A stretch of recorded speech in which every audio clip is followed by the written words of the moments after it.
16ই December বাংলাদেশের বিজয় দিবস। প্রতি বছর এই দিনে বাংলাদেশের জনগণ শ্রদ্ধাভরে স্মরণ করে বাংলাদেশের সেই সব বীর শ্রেষ্ঠ সন্তানদের, যারা 1971 সালে জীবন বাজি রেখে জীবন উৎসর্গ করেছে বাংলাদেশের স্বাধীনতার জন্য। আজ 2025 সালের 16 ডিসেম্বর। অন্যান্যবারের মতো এবারও এই জাতি যথাযথ মর্যাদা পালন করে তাদের বিজয় দিবস।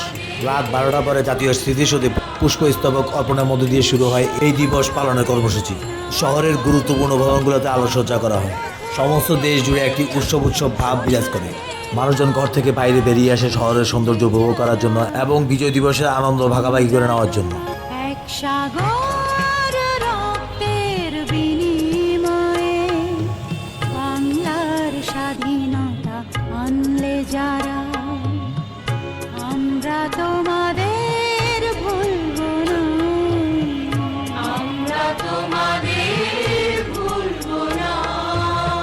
দুঃসহ বেদনার কণ্টক পথবে শোষণের এই বিজয় দিবসকে কেন্দ্র করে শহরের বিভিন্ন জায়গায় মেলার আয়োজন করা হয়। মেলায় দোকানিরা বিভিন্ন ধরনের মুক্তিযুদ্ধের ঐতিহ্য বহন করে এই ধরনের পণ্যের পাশাপাশি বিভিন্ন ধরনের খেলনা এবং গ্রামীণ ঐতিহ্য বিভিন্ন ধরনের খাবার দাবারের সমারোহ করে থাকে। মেলায় ছেলে বুড়ো সহ সব বয়সের লোকজনের আনাগোনা দেখতে পাওয়া যায়। এই ধরনের মেলাগুলোকে স্থানীয় ভাষায় বিজয় মেলা বলা হয়ে থাকে।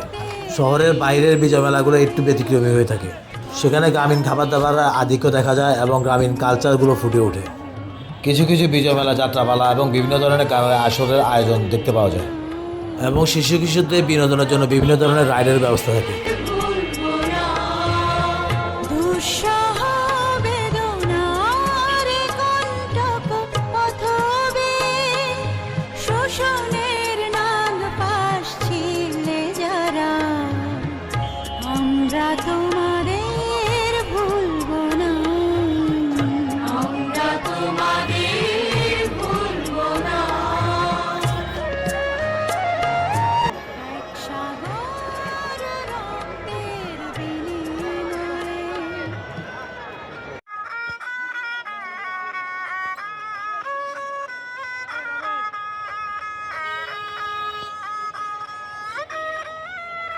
বাংলার স্বাধীনতা আনলে যারা, আমরা তোমাদের ভুলব না, আমরা তোমাদের।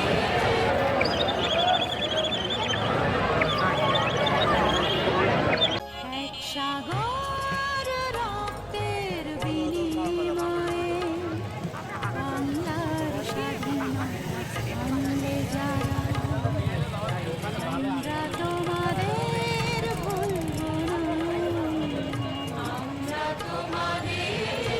এক সাগর রক্তের বিনিময়ে বাংলার স্বাধীনতা আনলে যারা।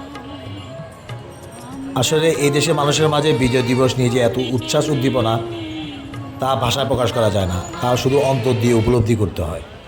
ভিউয়ার্স, বিজয় দিবস নিয়ে এটি ছিল আমার সামান্য একটি উপস্থাপনা। যদি আমার এই ভিডিওটি আপনাদের ভালো লাগে অবশ্যই আমার চ্যানেলটি সাবস্ক্রাইব করবেন এবং শেয়ার করবেন। দেখা হবে পরবর্তী কোনো ভিডিও নিয়ে। সে পর্যন্ত সবাই ভালো থাকুন। আসসালামু আলাইকুম।